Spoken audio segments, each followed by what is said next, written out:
Brilliance Audio presents The Puzzle of You by Leah Mercer, performed by Fiona Hardingham.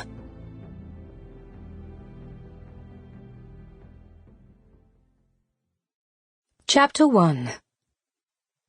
The first thing Charlotte McKay hears is the distant sound of a child crying. She groans as the wails break through the thick layer of fog shrouding her brain. She wishes the noise would stop, wishes she could sink back into silence. The cries grow louder, and she strains against them, trying to escape, but something holds her tightly in place. "Are you all right in there?" A loud banging replaces the child's screams, and Charlotte forces her eyes open. Nausea churns inside as the pain in her head swells. She puts a hand to her forehead, her eyes widening when she discovers blood coating her fingers. What the hell?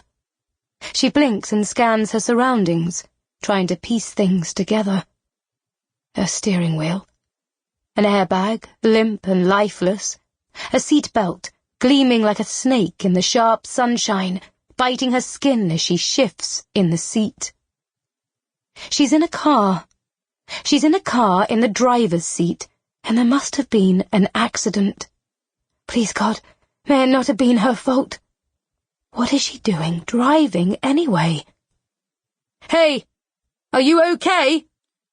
Before she can even try to respond, the car door swings open. Gentle hands unlatch the seatbelt, pull her from the car, and strap her on to a hard board. Voices hammer into her head, asking for her name, where she lives, where it hurts, if she can move her legs. But everything is blurry and unclear, and the questions wash over her before draining away. She can barely understand the words, let alone answer. The brilliant blue sky above her gives way to the scratched metallic roof of an ambulance.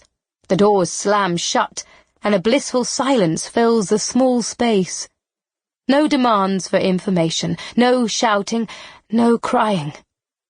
Charlotte winces, remembering the howling child. Did she hit another car?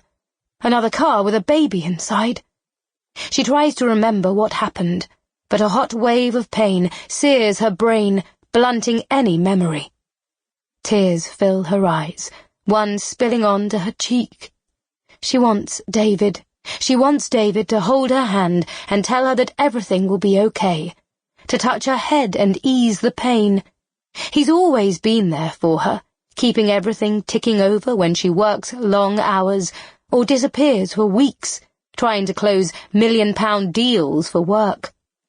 She may wear the trousers in their marriage, but he is the solid, grounded one, keeping her tethered to reality. Memories of their recent trip to Rome filter into her head, and she grasps on to the sun-dappled images, clutching them close like a comfort blanket. The lemon ice cream they loved so much they had 3 cones a day. The pizza they scoffed, the opera she dragged him to, where they sat so close to the stage they got sprayed with spit each time the soprano sang, the buzz of the square outside their hotel at night, and the sex. Oh, God, the sex. There must have been something in that ice cream, because after almost 5 years together, making love with her husband was better than ever.